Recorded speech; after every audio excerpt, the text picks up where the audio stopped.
అవకాశవాద రాజకీయాలకి, దిగజారుడు రాజకీయాలకి ప్రతీక.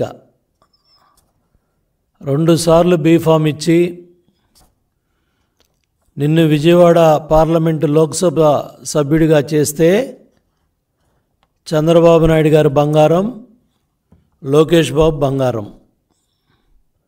ఈరోజు సీటు రాదనే అభద్రతా భావంతో పార్టీ మార్చి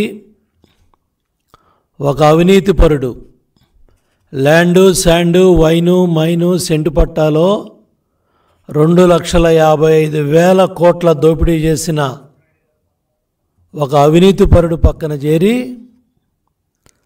చంద్రబాబు నాయుడు గారిని విమర్శిస్తావా?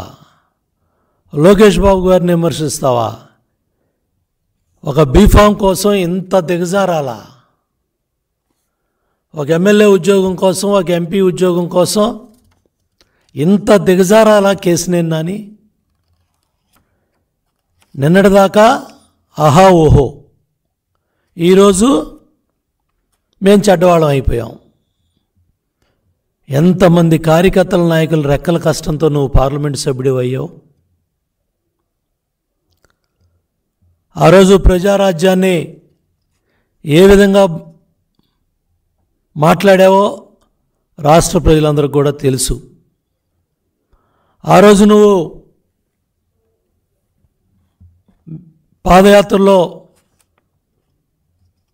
చంద్రబాబు నాయుడు గారి దగ్గరికి వచ్చినప్పుడు నిన్ను ఆదరించి నీకు అవకాశం ఇస్తే ఇంత దిగజారుడు రాజకీయాలా? 5 ఏళ్ల తెలుగుదేశం ప్రభుత్వ హయాంలో విజయవాడ నగర అభివృద్ధి బ్రహ్మాండంగా పరిగెత్తింది. ఆ రోజు మేయర్గా కోనేరు శ్రీధర్ గారు, శాసనసభ్యులుగా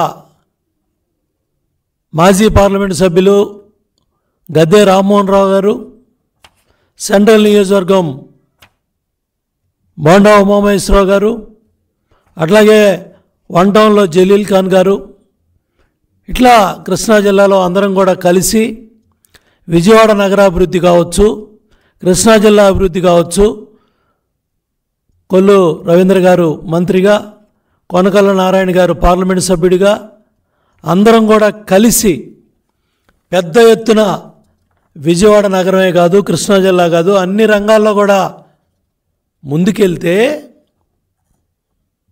నీ ఎంపీ టికెట్ కోసం 100 కోట్ల అభివృద్ధి జరగలేదని దిగజారిపోయి మాట్లాడతావా?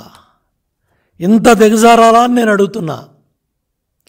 జగన్మోహన్ రెడ్డి కళ్ళల్లో ఆనందం చూడటానికి ఇంత దిగజారాలా? ఇంత దౌర్భాగ్యపు రాజకీయాలా?